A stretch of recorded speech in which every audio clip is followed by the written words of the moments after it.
Hey, ladies and gentlemen, welcome to episode 4 of the Airsoft podcast with the Headless Chicken Squad. I'll be right back after this short message.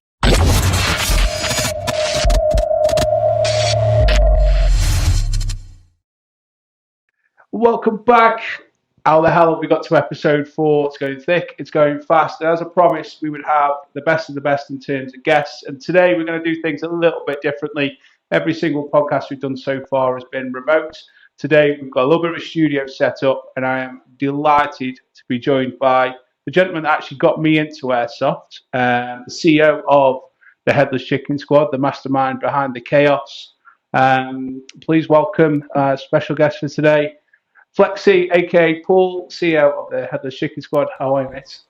Very good, thank you, and thank you for inviting me on your podcast. Good on. It's not my podcast, mate. It's the Airsoft podcast by something that you've started. I'm just the idiot that gives up my time during the week to frolic with it and things like that, and giving me the opportunity to have some fun with it. So I really wouldn't worry about it. So I mentioned there that you got me into Airsoft by Hook or by Crook, but who or what got you into Airsoft? Where's the madness come from for you? Well, the history is I was a former paintballer Right, for okay. my sins. Mm-hmm. No regrets there. Mm-hmm. Started out 30 years ago. It was primarily woodland based. Mm-hmm. Speed soft wasn't a thing, so we were playing a lot of woodland games. So they call woodball now. Mm-hmm. And I formed a team called the Hellraisers, and it was a six-man team. We played a lot of competitions against other teams, which Mm-hmm. was very exciting. Yeah. Uh, it was fun, but also quite serious, and people took it seriously. Mm-hmm. The guns were great for that time. Mm-hmm. The experience was exhilarating, and I did sport for quite a few years, and then after that, I did nothing but play rugby and football thereafter. Mm-hmm. A few years back, my son Luke Feathers, Yeah. a great, valid member of the team, got me into airsoft, and I blame him for accumulating my huge debt, buying too many guns, too many riffs, and too much equipment. So I blame him for that. He kindly got me in the sport, and I haven't looked back since. Oh, good. I mean, he's a good lad. I mean, we'll come to Feathers a little bit later, but yeah, he's got a lot to answer for, that young man. A lot to answer for. But so obviously you started paintball 30 odd years ago, and then in terms of that background, what started that sort of transition, or what part of airsoft has really sort of tickled that itch? You know, the thing that you really enjoyed from that before. What part of airsoft's kind of tickled that now? I think the thing for me about airsoft is the realism of it. Mm-hmm. I was quite sort of blown back by the how realistic the guns are. How good they look, how they sort of resemble the real thing in terms of the weight, the sort of the mechanisms of it all. It just blew me away, and I got so hooked on it that ended up spending too much money. My first game day was a hell of an experience, and I enjoyed it that much. The only problem I found with it was that I could see people going in, week out, aimlessly, and I just felt that there was something missing. So I decided that it'd be a good thing to build a team. And obviously, I spoke to my son. He thought it was a good idea. I met yourself and another chap called Chewy, who's a great guy, and we formed a little quad squad, if you like. Yeah. And we decided to name the team the Headless Chicken Squad. And felt it was important to grow a team and have an identity, rather than just turning up on our lonesome every week without, any real direction. So I thought that was a good idea. Well, you mentioned obviously the name that Headless Chicken Squad. I know for a fact with Luke it wasn't actually his favourite thing. He thought it was a bit cringe, I think, is the difficult word. But I always go back to that cruise that we were on, and a few drunken nights and different things like that. I remember New Year's Eve 2 years ago where I was just like, let's just go with it. But like, if we're going to do it, let's do it properly and put all of our skill sets into making it into something that's actually genuine and prosperous. And I suppose we are where we are, really. And I think some people get it, some people don't, and I'm not really bothered who doesn't get it. At the end of the day, we get it, and I think it's going in the right direction, which I'm sure we'll cover as we sort of go into it, really. Yeah, just to expand on that as well. Yeah. Everybody thought the name was a bit crazy to begin with, but frankly, I think it's a really good name. Mm-hmm. It's very catchy. Our patches are superb, mm-hmm. Very identifiable on the field. Mm-hmm. So all in all, I think it was a very good move. Yeah. Forming our team. I fully agree. I think, like I say, any apprehension that we had, I think the first full proper team day out we had was Outpost, where we took us four, Alex, aka Smiley is his call sign. We've got a funny story about that as well. But I remember at that time it was actually quite proud to be part of at the time. Obviously, we were saying this is what we were going to do, and just having that ability to be able to push as a squad just changed that whole dynamic than going just as a 2 or a 3 man, and then obviously playing with some rentals and different things like that. But having that ability to push as a squad and push the objective, and I think from there we didn't quite start with the slogan or the strap line that we have now, always play the objective. But for me, that's everything that we're always about, really. Whether people agree or disagree, the way we go about pushing the objective. Some people say we push too hard. I personally don't think that's right. If you've got unlimited respawns, then you push as much as you're allowed to push, or against as much resistance as you have. So, it's always that for me is when we turn up on a game day. Is obviously the proud thing for me when we turn up is our ability to be able to say, right, whether we've got 4, 5, 6, 7, 8, 9, 10, 12, 14 people on site out of the 20 odd people that we've got in the squad, that we have that ability to push on and kind of have that structure. And by hook or by crook, people take notice no matter where we go, whether it's Outpost, whether it's Anzio at the weekend, whether it's Frontier, our home site, Warzone, wherever we go, AP and Essex, we turned up, and within 10 minutes, you've got the marshals knowing that we're on site and playing the way that we play. So, that's that. I mean, we're just over 12 months in. What makes you proud of where we're at the minute? Yeah, we set up just over 12 months ago. Mm-hmm. We've now got 26 guys, and we've got some fantastic players. We've built a real great unit of a team. Mm-hmm. And I'm very proud, because they really buy into what we want to do and what we want to achieve and the direction we want to take with it all. Mm-hmm. And that is to get to a point where we can encourage other teams, and other individual players to build teams to the point where then you can start playing sort of a league, if you will, in the woodland, mm-hmm. And have teams against teams. Yep. Have a day where you have 6 or 8 teams playing against each other, mm-hmm. and get that real competitive spirit, rather than sort of having this lapsadaisical attitude of it's a draw, or or aimlessly running around just shooting people and not playing the objective, and have a bit more sense of purpose. And I think that's the direction I'd like to see it go. Mm-hmm. And I think that we are at the forefront of that. Mm-hmm. I really do. We're probably one of the larger teams in the country now. Mm-hmm. We're building extremely well, and it's not about. In the beginning, it was about quantity rather than quality. I want to get it to the point where we're going to build great quality by the end of this year. Maybe get to 30, 40, mm-hmm. maybe even 50 quality players that mm-hmm. can play regularly. And at the moment, we're knocking out a team of 10, 12 players each week, mm-hmm. Which is fantastic. So long may it continue. Yeah, definitely. We'll be right back after this short break.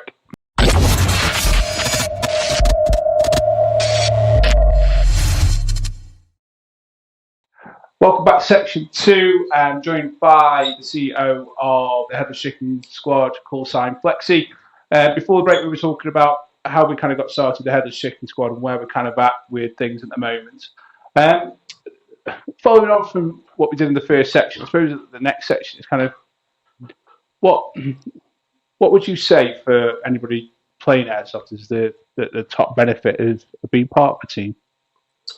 The main benefit for being part of the team is the camaraderie, the banter, the fun of being part of a group of people, like-minded individuals that have the same aim, the same goal, and the same objectives. And for me, that's really important. Like I said before, it can be quite lonely going to an airsoft field week in, week out on your own, not really knowing anybody, and it can also be incredibly frustrating when you're wanting to push the objective, for example, and you don't have like-minded individuals helping you along the way to achieve that. So for me, it's the whole camaraderie, the being part of a unit, of a family, if you will, And from that, you actually get much more benefit. You become a better player. You learn to play together as a team, if you like, if you would say in a rugby team or a football team. You achieve the objective better. You're more likely to win the game. You're more likely to win the day. And from that, you form great relationships. And some of my best friends and genuine friends I have in the team now, and from Airsoft. And I think that's really important. From the social aspect. Yeah. Being able to, after a game day, go to the pub, have a drink, talk about our experiences throughout the day, have a beer, get some chips. It's all part of it. Yeah, it is. Well, I think you touched there, obviously, the camaraderie and being part of a team and how that likens to other parts of the sporting world. You've only got to look at our WhatsApp group. You have some of the banter, the jokes, and it isn't just all about banter and jokes. We have obviously we've just come out the back end of Christmas. There's certain people in the group that either speak to you or speak to me directly. Having trouble at home, or different things like that. It just gives them the ability to sort of reach out and because they feel part of something when they do turn up and play in a game day and things like that. It's their release and exactly what you've just said there. And I think can brighten up your day. Can brighten up your day. And there's you see so many people that have joined the team that they just didn't like going to airsoft because they didn't know who was going to be there on that particular day, didn't know what was going to happen in terms of whether they were going to enjoy it or have that laugh and the banter. Whereas even from always makes you laugh on a game day from like 7 o'clock in the morning. The WhatsApp groups are all live with banter. And, people like myself or either turning up late or if you forgot your kit, you doing kit checks with people and all that sort of stuff. All that sort of banter and stuff like that is obviously part and parcel of what kind of makes it fun. And it isn't just about as soon as the marshal shout game on and we're all pushing and running around like headless chickens. Pun. It is all about the other stuff that comes off the field. And there's so many people involved in airsoft, and I get, because I manage the social channels, I get constantly badgered going, when are you guys going to cover anything to do with mental health and things like that? And I'm not qualified to go into any detail, but I know you've spoke to me at length a few times about if you don't play, you're climbing the walls because that's your release, that's your way of letting letting yourself go, letting your aggression out, letting all the different things, and basically channeling your energy into something, isn't it? Do you know what I mean? And, absolutely, and you can share ideas with the guys, and they just buy into the whole thing. We can share ideas about guns, about pyro, camo, different elements of the game, and we have a great WhatsApp chat, of course, which exchanges ideas. Post photos of one another and have a laugh on that, which is great fun. You get some crazy pictures at Airsoft. So, we won't go into your fall at No Man's Land. It's certainly brightened a lot of people up and put a lot of smiles on faces. Which if you're having a down day at work, you just get on the WhatsApp chat, have a little look at what's going on, and it really relieves the pressure. And it's good for me. I mean, look, we all get down. And having something and being part of something is incredibly important, I think. So. Yeah, massively. And I think that's the the key thing for it, really. And I think that's, if we were to ask every single person that's in the group now to a man, would say that that's exactly what they enjoy doing for us. And it isn't just about the 8 to 10 hours we play on the field on a Saturday or a Sunday. It's around the clock, 7 days a week, just kind of having that contribution and, like I say, being part of something. Also, we have a structure as well with the team. Mm-hmm. So we have a structure where, as our slogan says, always play the objective, and that's our forefront of our minds is to fulfil that objective, to win that game, and emphatically, and that's why we're getting a reputation for being a good team.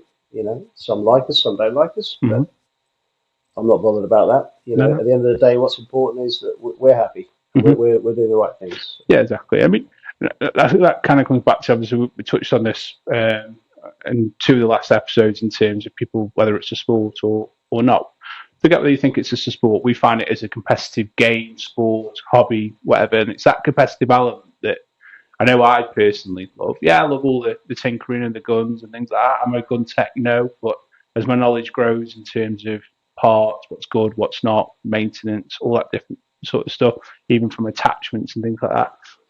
It is a hobby and things like that. We all love that sort of thing. But I think that's where people don't necessarily like is especially on like standard skirmish days, is they don't like the fact that we want to play and we want to play fairly hard, push, and they can't just have their lazy day out and we rock the apple cart, so to speak, in a good way, in a positive way.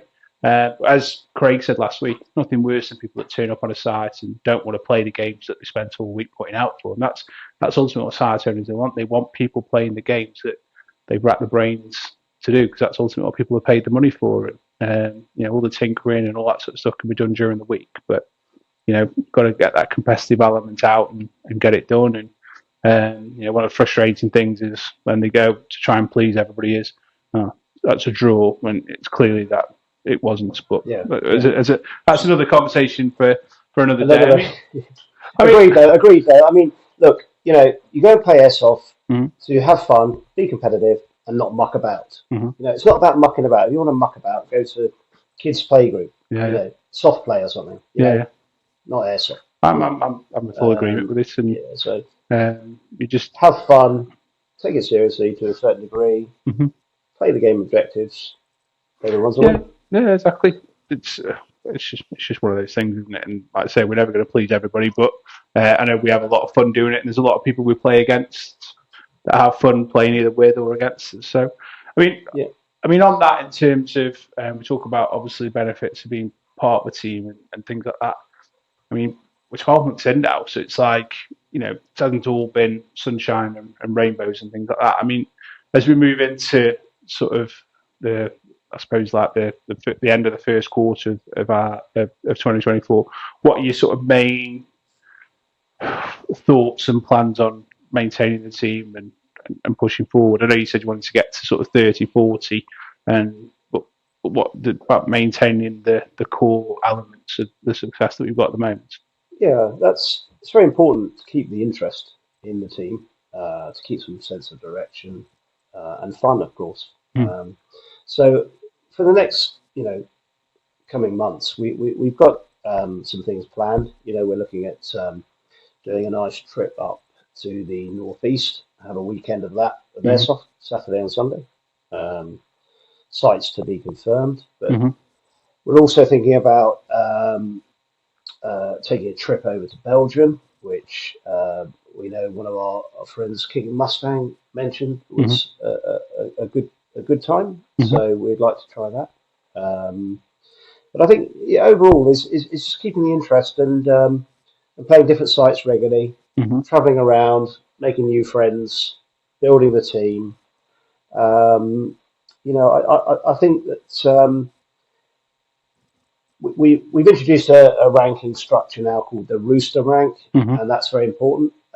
That's achievable by simply playing regularly and really buying into and being part of what we're looking to do. And that's being part of the social network, part of the WhatsApp group,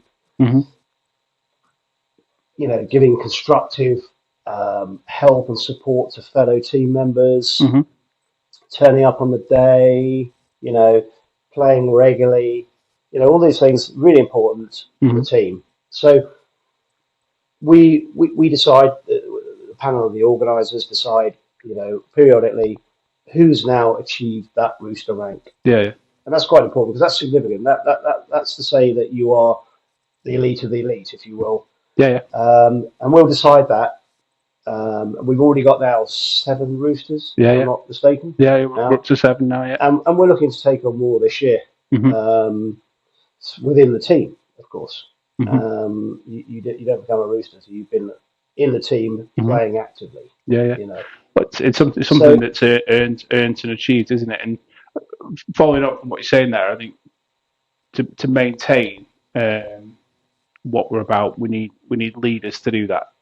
Obviously we have myself, you, Luke, Fennes and Chewy that basically, I suppose, like the management organisation of it. But the other guys obviously show the leadership qualities of what we need, and they lead by example, basically. Absolutely, it's about this.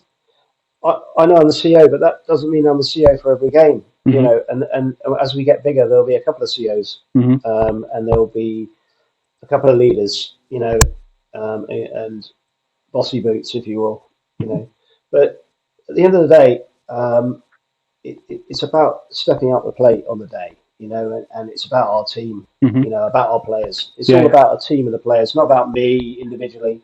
I'm nothing without my team, and that's so important. Yeah. And that goes not on yourself. There isn't one member of the team that is anything without it. Do you know what I mean? And then a fractured team can be sometimes worse than having no team at all. So I fully agree with that. And the core principles that we put out there, I think are very thing. I mean, we're very hot on in-game, obviously, management. So making sure you're taking your hits, making sure that yes, you're polite to marshals. Yes, state your case if there's a problem and things like that. Push, state your case.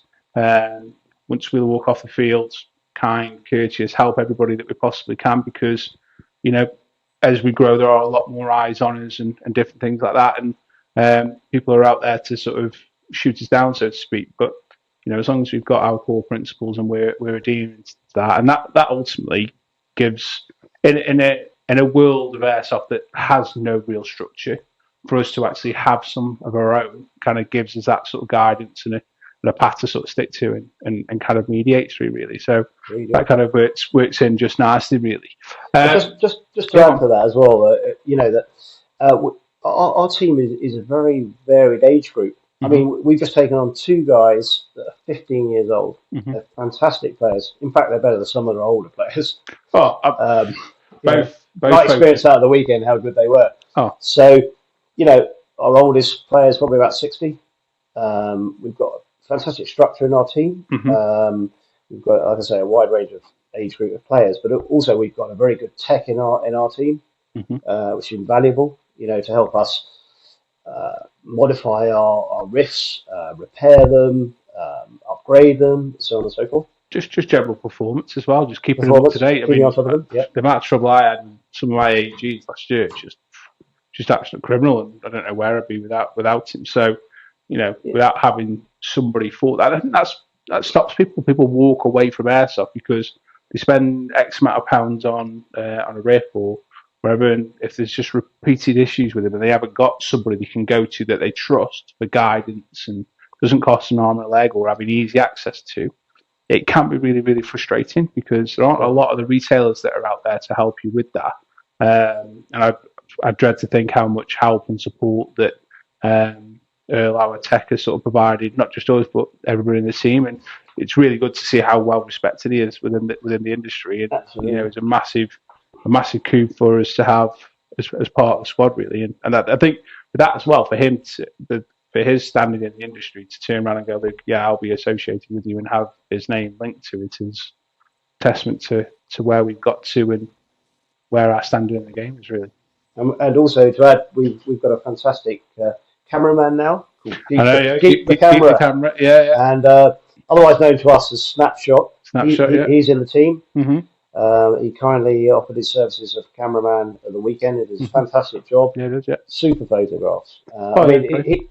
We first had some pictures done by him at Outpost. Mm-hmm. You remember when we first started out? It was that very, very first game that we were actually played as a squad. That was So he's a great guy, and he's brought one of two, his son and his best mate along to join the team as well. So we're growing from within, but we're also looking to grow the team, within the wider community. So we do have one or two players in Essex, down south, that are in the team. But ideally, we would look to take on some more players that are interested in the sort of West Midlands and the Northwest area. Logistically, that helps because the games we play a lot of games around the West Midlands and the Northwest, so it would be more helpful in terms of commuting, travelling, being part of the team. So if anyone's interested out there, please let the Don know or myself know. We're on Instagram and Facebook. Yeah, I think the key thing about obviously anybody getting involved is, I field a lot of messages either through the website or through Facebook. I think a lot of people are just generally intimidated in terms of, do I need to be a player at a certain level, or do I need to do X, Y, Z to be part of the team? No, the only stipulation we've always said is, like, if you're willing to play whenever you're available, you're willing to learn, and you're willing to always play the objective, regardless of what that is, then we're happy to have you on board and part of that. That's the only stipulation. I am aware of some teams that you've got to have a certain uniform, you've got to use a certain riff, you've got to wear certain things, have X amount of Instagram followers, all that sort of stuff. Absolutely nothing. If you're starting out and it's your first game, like some of the lads have done, and obviously we can help you with that sort of structure and kind of they grow and learn through it, then that's fine.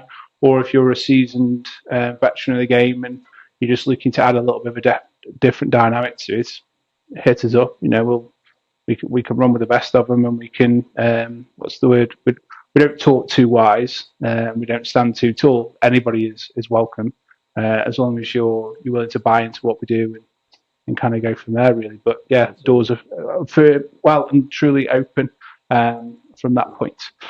We'll be back in a moment with part 3 after this short message.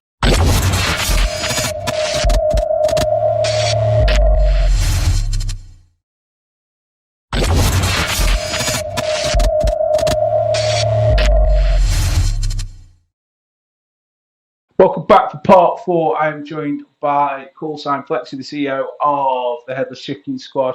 In the previous part, we talked about tips to kind of help you get more kills and be killed less, which I thought were some amazing tips.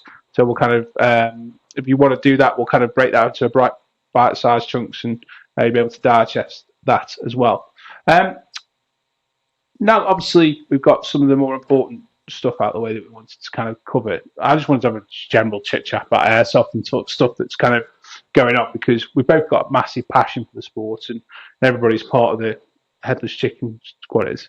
I mean, one of the biggest things that I think we've done as a team, that a commitment to our core values and things that we wanted to do. And for those of you that do already follow the squad is, as far as I'm aware, we're the first official team to actually, as a whole, sign up to the mandate and code of conduct for the UK Airsoft Federation, which, known to me, it's probably one of the few shining lights to add a little bit of structure in what is an otherwise chaotic world of airsoft. I mean, I know I very briefly spoke to you on it. It was kind of pretty much a unanimous thing to kind of put forward, but what are your thoughts on what that means for the team as a whole, kind of signing up to something with that sort of structure, and I think what do you think that kind of says about us and airsoft as a whole, really? Well, yeah, thank you, Don. I think it's extremely important. We as a team really do adhere to the rules of the game, and we feel it's very important to have some structural bodies and some regulation as well, actually. But and some direction on that front. And I think Ian Lawrence and Chris Pullen of Airsoft UK and Ian Lawrence, UCAF, UK Airsoft Federation, did a fantastic job. You know, to give it a high standard. You know, it's important to have high standard. I think in anything. Certainly, we've got that in paintball, and I think it should be in airsoft too. And you know, we as a team will abide by the rules, play fairly, play hard, take our hits, and that's really important. You know, you get people whinging, oh, he didn't take his hit. You know, sometimes you don't really get hit, but sometimes you do get hit. But we try our best to take our hits. You know, like everybody does. You know, but you're always going to get somebody whinging. Right? But yeah, I think regulation, some sort of federation, some bodies representing our sport, our hobby is a great thing. And you know, you have to look at what UCAF are doing. They're doing these first aid courses, you know, support groups and stuff like that. So it's really, really important, I think, for Airsoft to have some direction on that. Yeah, I think that's what it comes down to. It comes down to direction. I mean, I had a quick read of the. I will put the link up for those of you that I haven't really heard of UCAF, but and I know a lot of people are kind of dead against it and saying it'll just be another fad that'll just disappear and thing. But for me, even if it does, a lot of the stuff that comes up is fairly like common sense. A lot of the things that are said and done, but they have to be put into practice and they have to be enforced, because otherwise, what are we actually all spending a lot of money and time and effort in doing? Because there has to be regulation, and they were using imitation rifles and shooting solid projectiles. So the sports or the game or the hobby, whatever you want to call it, still has to operate within those rules. So why not actually forget the legal stuff that around the law for firearms and stuff like that? Why not give it a whole encapsulation of the different things? I see some people saying, well, it'll never get passed because different sites have different rules and different things like that. Cricket does. There's loads of different codes of cricket. So you've got Test match, one day international 40 overs, T20, RT10, you've got street cricket, the 100. County championships is different than every single league structure that we play in the UK. Forget all the international stuff that goes on. But the core basic principles are kind of encapsulated in terms of the laws of the game, so to speak. So there's no reason, or in my eyes anyway, why Airsoft can't go that way. And the first thing that stuck out for me was when we put out and said, look, as a team, this is the route that we want to go. That for a man, every single person without hesitation was like, yeah, get me signed up. Because it's healthy to be part of something that has guidelines and some structure. You know, and airsoft can be more than just, like I said before, playing aimlessly week in, week out. There can be a lot more structure in terms of competitive teams playing against one another week in, week out in the woods. It's down to the site providers to think about things like that. We did that back in the paintball days, and it was incredibly exciting, and I think that could be really introduced into our sport. You know, not just speedsoft, but I'm talking about, you know, wood. Welcome back to part 3. So just before the break, we were talking about obviously maintaining the team and the benefits obviously being part of the team. But for anybody out there that's kind of just watching this, they've been to Airsoft a few times or they're thinking to get involved in it. I mean, we see it all the time, speaking in the safe zone. We have a lot of people that turn around to us and say, oh, you know, constantly getting lit up, or you see them go the other way in terms of saying, why can't I kind of get through that building? There's a choke point on it, so that was impossible. It was this, blah, blah, blah. I mean, what sort of tips, dating back, obviously going back to your old paintballing days and obviously the experience that we have within Airsoft, what sort of tips or advice would you have somebody to, I suppose it's twofold really, kind of kill more and get killed less? What sort of tips have you got for people like that? Yeah, well, none of us like getting killed regularly, or, you know, one after the other, having to keep walking back to respawn. Can sometimes be a long walk, be really arduous, you know. So the tips I can give in terms of not getting killed more, firstly, would be concealment. Now, we are generally a woodland-based team. Okay, so I'm talking more in terms of the woodland. Okay, so concealment is how you blend in to your environment. And that's really, really important.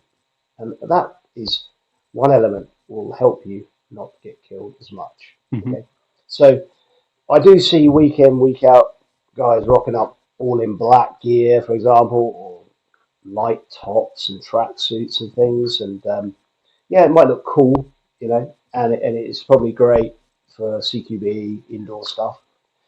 But for the woodland, they may not realise that when they're dressed all in black, that they are highly visible. And of course, they are going to be spotted and they will be killed for. So think about what you're wearing. Think about what would a soldier wear in the woodland? He would wear camo. Okay, so think about the sort of camo that you can wear as well. Think about the seasons and the times of the year when you're playing. Okay, so for example, if you're playing in the autumn and the winter, you want to be looking at sort of greens and browns. Rather like a ghillie suit would. But in terms of camo, it doesn't have to be a ghillie suit. You can get some fantastic camo outfits. I'd recommend German Flekton, US Marpat, marine pattern, which has got a lot of browns in it. They've both got a lot of browns in it. Yeah. And they will really help you in the environment in those sort of seasonal times. So autumn, winter. Okay. Even the tiger stripe will blend in well because it's got elements of blacks and browns in it. And then, of course, if you're going into the spring, you can think about wearing CP, camo, multicam. And then in the summer, things like ATAX FG, foliage green, those sort of camos go very, very well in the summer months. A lot of greenery. Yeah. Okay. So concealment's incredibly important. And so therefore, pick your camos. Think about what you're wearing. Okay. I see a lot of guys week in, week out wearing hard helmets, hard hats, hard helmets, if you like.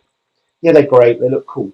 Okay. But it amplifies the size of your head, if you will. So, and to the human eye, that is very clearly visible. Okay. So you want to try and be more concealed. Think about wearing a boonie hat. Okay, and I brought you one today. So this is a boonie hat. Okay, this will break up the visual look of your head. Okay, and this is a staple for our team. This is what we all wear, most of us. Okay, incredibly good. This can give you the drop on somebody. It's going to allow you to kill somebody quicker than someone who's possibly wearing a hard hat. So this is the staple of our team, and I highly recommend having a boonie hat. It will really help you. Okay. I think on that as well, it's important to stress that obviously you touched on like what Kicking Mustang does with his KMCS and his ghillie suits and things like that. What we're talking about here in terms of concealment is it's that momentary concealment, isn't it? Obviously, somebody comes around the corner, they're looking into the woodland. All you need, especially with the speed in which we move, you just need that momentary kind of drop on somebody that, if you've rotated and created an angle, that you can kind of get the drop because you're not just following the silhouette of what you're trying to do. I think that's right. the key thing to get through. What we're talking about concealment is not lying down on the grass and can be completely invisible. We're just talking something that will break that tree line and kind of move through. Correct. So if you're all in black, you're far more visible with the human eye than you are if you've got a camo. So that's really important. And then the other thing you can do as well is that you're carrying a riff, a gun. So you can think about painting it. You can paint it yourself. You can get someone to paint it professionally for you. Yeah. But maybe just dress that up, paint that up, camo, and it will really help in terms of concealment because the human eye can spot a black riff very, very quickly in the woodland as well, and that can give you away your position. You can have the best camo on and then just be spotted because your riff's sticking out of a hedge, for example. So think about painting your riff. That's fun. It's very easy to do. I've done a few of mine, and it really will help with the concealment as well. I suppose it doesn't really have to be perfect either. At the end of the day, all you're looking to do is kind of, you look at a lot of the camos, they're not 100% repeatable patterns. They're just trying to break that sort of the colour lines and the lines out. So just have a bit of fun kind of doing it, and don't beat yourself up if it's not. That's the good thing about having trying to make it camo, really. It's the different shades and the smudges and the different things like that. Exactly So right. yeah, don't beat yourselves up too much about that. Just have a bit of fun with it as well. I think that's the Definitely. And if main you thing. make a mistake, you can sand it down and repaint it, and Yeah, anyone can do it. It's just yeah, practice, and, trial and error, and have fun with it. yeah. Cool. So another great point is think about flanking. What is flanking? Well, it's stealthily moving around the perimeter, the edge of a map, if you will. It'll help you get shot less. If you try and have a one-on-one gun battle in front of somebody, Yeah, it can be a 50-50 situation. yeah. You know, whereas if you walk around the edges of the map, you're not going to be shot from that side because you're right on the edge of the map. Okay, but you've got also a better peripheral view of where the enemy are.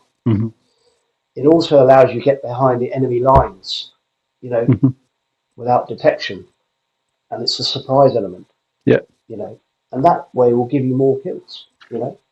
So think about where the traffic is. Don't be traveling all the way through where all the traffic is. Think about going around the edges. Yeah. You've got a better chance of taking out a sniper too. It didn't have to be massive angles either. I mean, especially if you're playing urban CQB. We talk about outposts and some of the smaller sites that we play. It only has to be a 10, 20 meter flank or rotation to create that angle to get somebody. Especially if you're playing as part of the squad, you've got somebody keeping somebody busy or putting suppressive fire down in that section. Just kind of gives you that ability to come in from the side or rotate Correct, from the correct. angle. It's all about angles. Yeah, trying to kill somebody head on is always going to be very difficult because often you're only going to see a head popping up. If you take an angle on them, you've got a better chance of being able to hit the body as well. Yeah. So that's really important. So think about your angles. Think about flanking a bit more, being stealthy, and quiet. Occasionally, take some steps and then kneel down, look around, see what's going on, and then get back up again. Yeah. And it will give you a better chance of not getting killed as Yeah. quickly, and you will get more kills for sure. Cool. So the other thing is you mentioned, you touched on suppressive fire. Now that's incredibly important, and that leads me on to again being part of a team, because you can have your team players watching your back. You can have players suppressing fire for you, which means you can advance left or right, and you have a better chance of taking out the enemy as well. So it's incredibly important. Location, position. Being part of the team as well. If you've got radio comms, really helps because you gain intel on the position of the enemy, and again that can help you survive longer, stay in the game. Okay. And then lastly, I think pyro is something that is very overlooked. Okay. Pyro is incredibly important, and I know you and we use pyro an awful lot. Yeah. And I think people should be less shy about buying pyro. It's incredibly fulfilling when you really help the team, or you take out some people with pyro. It's a fantastic feeling. But you can buy pyro nowadays for great prices. I mean, we're sponsored by Just Airsoft, as you can see here. They offer fantastic prices for pyro. You can use our Headless 2024 discount code. You get 10% off for pyro. I'll make sure I put that on the screen. It should just be appearing on the screen just about here.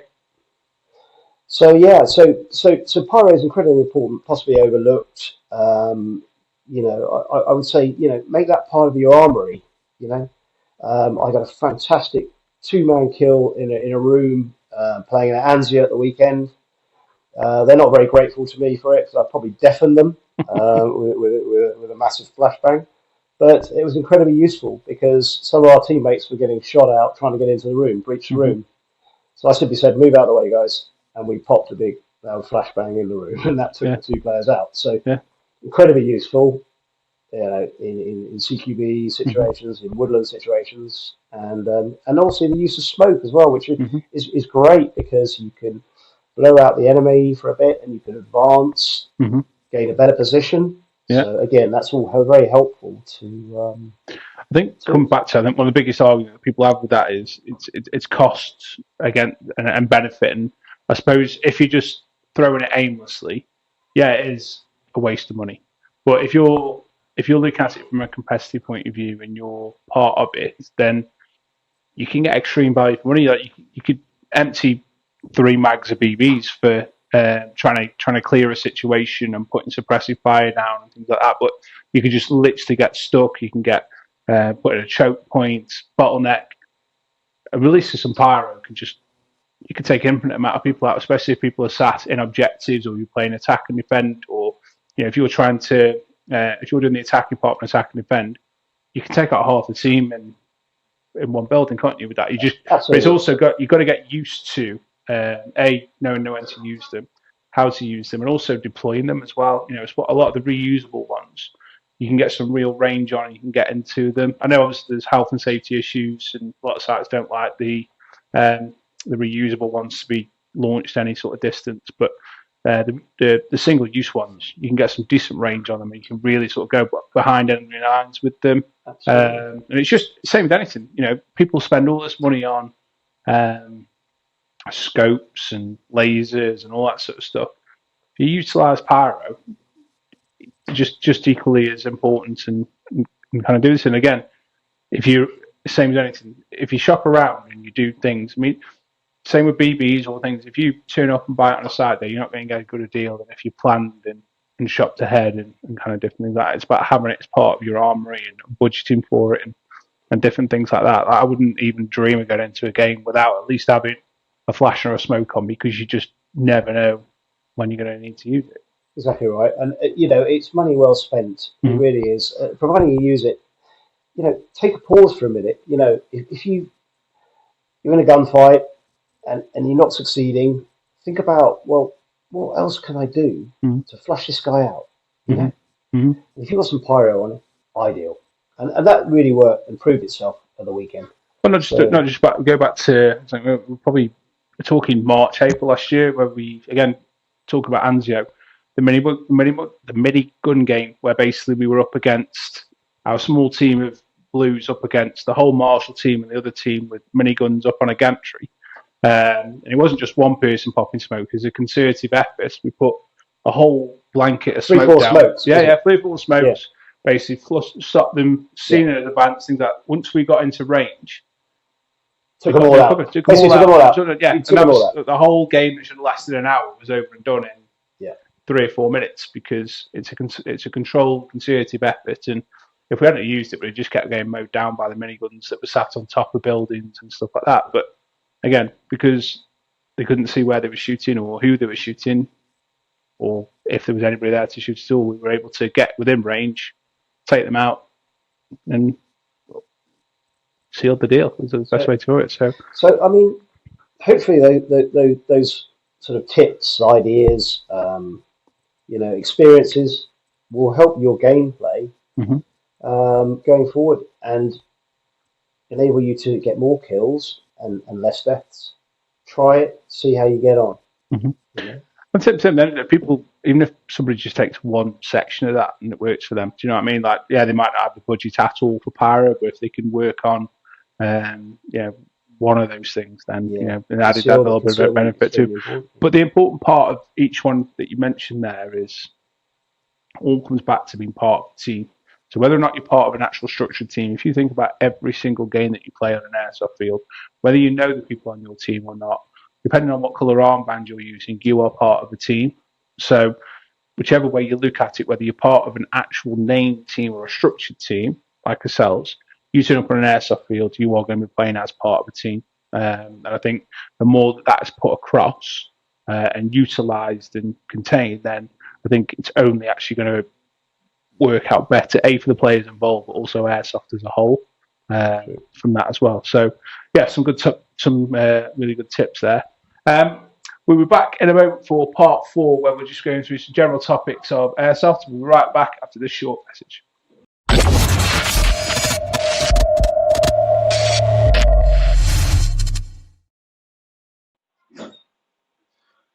Another thing I want to talk about is about, especially with some sites we go to, and obviously having spoken to Craig last week from Red Dog, putting team games together, I think it would help them massively if they just put game days on that were actually designed just for teams. So, like, for example, I know we're quite close to Community Guards, Yorkshire Seals, things like that. So just putting set days on, it was actually, I don't know, if it's 20 aside and you've got two teams of 20 that are made up of different teams coming up together and actually playing the game as together, I think it just helped so much more. I mean, what are your thoughts on that? I mean, I'm not dead against it. I think it'd be really good, but it's just getting the side struggling to that type of organisation. Yeah, well, we took a trip to Level 2 about a month ago, and one of the Just Airsoft sponsored teams, a great bunch of lads called the East Midlands Guards, run by a chap called Jeff Push, super guy. We arranged a game day at Level 2 with them. So the idea being that we, in the first half of the day, we'd go against them, and then the second half of the day, we'd play with them. And it just was fantastic. It was incredibly exciting, added another dimension to Airsoft. Another experience. The camaraderie was fantastic. We were all chatting at lunchtime, all got on really well, and the day was just brilliant. So I think it'd be lovely to see some sites take the initiative of actually running game days where they would invite, let's say, 10 airsoft teams of 8, 10-man squads to play against each other and structure it so that you could have a sort of round robin or a playoff situation at the end, where there's constant involvement and excitement, and teams aren't sort of hanging around doing nothing. So if they've got a relatively good sized site, you can be playing 2, 3 games at once, and then maybe the winner gets a trophy at the end of an airsoft trophy. Why not? Like you would do in a little league or a situation with football or rugby, and that would just add another dimension, I think, and a bit of excitement in airsoft, and it would take it to another level as well.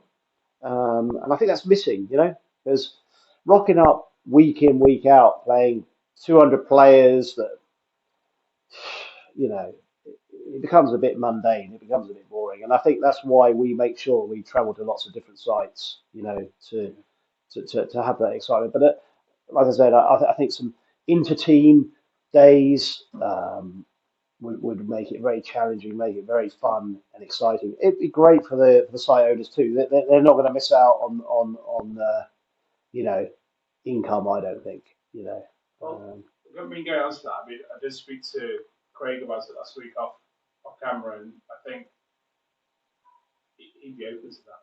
I think if we could literally just get it on, he's saying he's quite happy with 40, 50 players on a game day. If you're a team out there and you want to challenge Headless Chicken Squad to one of these team days, let's get signed up and let's get it moving and let's move on with it. I think it's definitely something to kind of look after. I know Jeff Bush, you and you boys will be up for it. So let's see if we can get some of the lads up and up for it, really. Yeah, we got the lads down, London Ghosts down in London, boys. I'm a Londoner. Hello, boys. You want a bit of a rumble in the jungle? Yeah, we're up for it. So, yep. Cool, I like that. I mean, in terms of other things that we wanted to kind of discuss, I mean, we always get really wound up with this. HPA. What was the hot topic? Come on, what's your thoughts? Right, I've got a lot of riffs, to say the least. I have HPA, non-HPA, AEG, not gas blowback. No, not gas. But yeah, my thoughts on it is, it's another air source, HPA. I don't think that we have an unfair advantage. Suggest that anyone would tweak their regs bottles to cheat and get the upper hand is nonsense, to say the least. And I have some AEGs that probably have a better range than some of my HPA weapons, but I think it's a very consistent form of air supply. Um, the engines are very, very efficient, and I think that scares people. I don't think that we have the upper hand in terms of FPS, and penalising us or HPA users with a handicap of 20, 30 FPS on a game day is incredibly unfair. And when you look at it, a lot of the time the hot guns tend to be AEGs. So for me, it's complete nonsense. And if you guys are thinking about buying a very efficient riff, then I would always consider HPA. It's a fantastic piece of kit, and I own 4 of them. And I have various different engines. I've got Pulsars, Polar Stars, Wolverine engines. They all perform incredibly well, incredibly consistent. There is very little dual creep or increase in pressure during usage, and if anything, when the tank's depleting, the pressure goes down. So yeah, but they're extremely good toys to invest in, and for me, um, there is no advantage in terms of FPS. Absolutely not. So I can't understand why sites are penalising and handicapping HPA users. There's no science, no rhyme or reason for it. I think it comes down to trying to keep everybody happy in terms of player comforts and certain things. And I'd be quite happy. Well, not happy, but I'd understand if they just come out and said, it's down to player comforts. People are moaning about it. To keep people happy, we're just going to reduce the effort. I haven't got a problem with that. I'll quite happily play with that. Be open and honest as a site owner.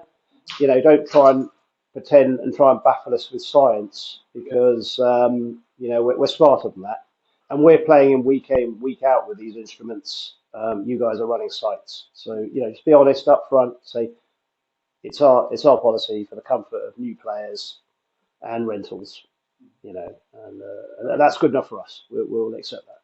Yeah. I mean, going back to, you said you've been playing paintball like 30 odd years ago.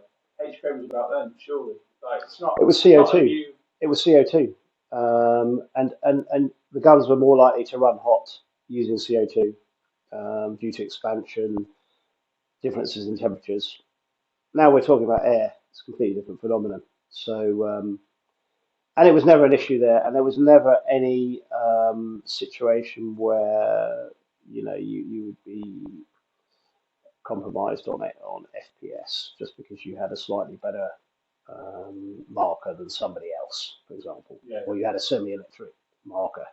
You know, I think one of the things that key things, obviously, it's been IWA this week, and I know Wolverine in particular have started making the partnership crossovers with a lot of the AEG household names. I think that is the march in the direction that's going to make it a lot more mainstream. Daniel Defence being one of them. Yeah, Daniel Defence. Yeah. Obviously, they've done that shotgun with Taran Tactical. Yeah. And there's a few other different things in the pipeline that are actually, I think, going to make it a hell of a lot more mainstream. I mean, a lot of people talk about the cost of entry. I've just had a whole HPA system put together by just Airsoft for like less than £120. Like, getting a decent set of batteries set up for AEG is just as expensive. If you want to go into it with 3 or 4 batteries to get to a decent game day, you're talking £80, £90 for that, and the batteries are so unreliable, the charging them and different things like that. It's just, I think there's so many people that don't get involved in HPA because of the myth and the legend and the vitriol that's spat out by people that either don't understand it or just don't want to be part of it. And just do your own research, get on there, and if that's the way you want to do it, and you want more consistency with your riff and a better performance, and you want to fire heavy BBs, HPA is the way to go. I agree, and you know, AEGs have a place, and they're fantastic, and I've got some great AEGs. My DMRs are AEG. I've got some fantastic PDWs. You know, but you can also have fun with crossing over from AEG to HPA. You could have an old boneyard gun that's failed because of the gears and the motor and so on and so forth. You can think about putting an HPA engine into that, and have a bit of fun with it, and try it out. Because the way I see it, HPA is going to be part of the future, and you can see it happening now on the sites. More and more people are running HPA, and they're not relying on the site owners to provide HPA refills. They're bringing their own air tanks. Some of our team have got our own air tanks. We're filling up our own HPA on site. So it's. And go back to the point that you also put in there about people turning up things. That comes down to the site owners. Like we went to Anzio and their thoughts on HPA and their downgraded FPS, and it's well documented. So I'm not going to go into that. But can I just add to that? Met on that. Tom, who we were met, actually put one of the best tournament locks on that we've actually come across. Correct. And actually managed it really well. And again, that comes down to the people rather than the actual process. But some of the sites that moan about HPA are also the same sites that aren't putting tournament locks on and different things like that. And if the temptation is there, yes, naturally you're going to find the odd idiot that will do it. But just put a lock on. Like all the on the tank regulators all have the things across the top to put them on there. And it's literally 20p to go and buy a multi-pack of coloured cable ties. Exactly right. It's just common sense. And so I don't think that HPA users do ramp up their bottle pressures. They don't need to. They've got an incredibly efficient system that they don't need to touch it. I think part of the problem is that I don't think site owners are anti-HPA. It's the cost involved for actually filling the HPA bottles. It's incredibly expensive. I went to the dive shop on Saturday, bumped into Tom, a great marshal at Anzio. He's super keen on HPA. He's got a lot of weapons too. And we were talking about, along with the gentleman in the dive shop, the incredible costs for filling these bottles. And frankly, it's not profitable, and it's incredibly expensive for the sites to be able to do it. So unless you're getting really big numbers, or you have a paintball sideline, then it's not necessarily financially viable. Obviously, HPA limits is a completely different argument, but I can see why sites not necessarily not pro HPA just don't have the facilities to help out in that side of things. In terms of different events and things like that, what sites are you looking to put on your radar for this year? Where do you think it'll take us? Yeah, so like I mentioned before, we're planning that overseas trip, hopefully to Belgium, to see the sights and scenes over there that King and Mustang has highly recommended. Sadly, I couldn't make Phoenix. I would love to have taken him out. I probably would have taken him out. I'm a true flanker. But yeah, certainly like to play alongside him. That would be fantastic. And I'm sure a lot of the boys would like that too. Then we've got a weekend planned. We'll probably trek up to either Armageddon, Dirty Dog, or No Man's Land. Do a weekend of it. So if any of you guys out there want to join us, or any teams want to come up and take us on, you're more than welcome. We'll let you know. We'll post it on our media pages when that's going to be. But yeah, we'll do a southern trip as well at some point. Maybe Imperium, Airsoft Plantation. Do a dual weekend down there. So yeah, we've got a lot of things lined up. As long as the boys are willing to travel and can afford it and want to come, then yeah, we'll lay it on. Cool. Anything you want to cover before we wrap up? Yeah, I'll just urge guys that if you're out there listening to this podcast, build yourself a team. Have fun with it. And it really is great. Socially, mentally, physically, and have some direction and objectives. And being part of something. So yeah, I'd urge you guys out there, if you're listening, to build your teams, and you can take us on at some point if you like. We'll be more than happy to meet you guys. I think that's the key thing. Is we quite happily play against anybody. We don't not put down by anybody, or or we get excited about playing in the prospects of playing against people. But yeah, we'll play hard on the field, and yeah, we'll always push. But we're also the first guys that when we're going to say so, like a laugh and a joke, and see you in the pub. See you in the pub afterwards. We'll have a beer with you afterwards. It's like rugby or football. Yeah, that's the thing. Like the community is such an amazing place that the same as any sport. You get white line theory. You play hard. You push. You want to play. You do whatever you feel you need to within the limits of the game to achieve that.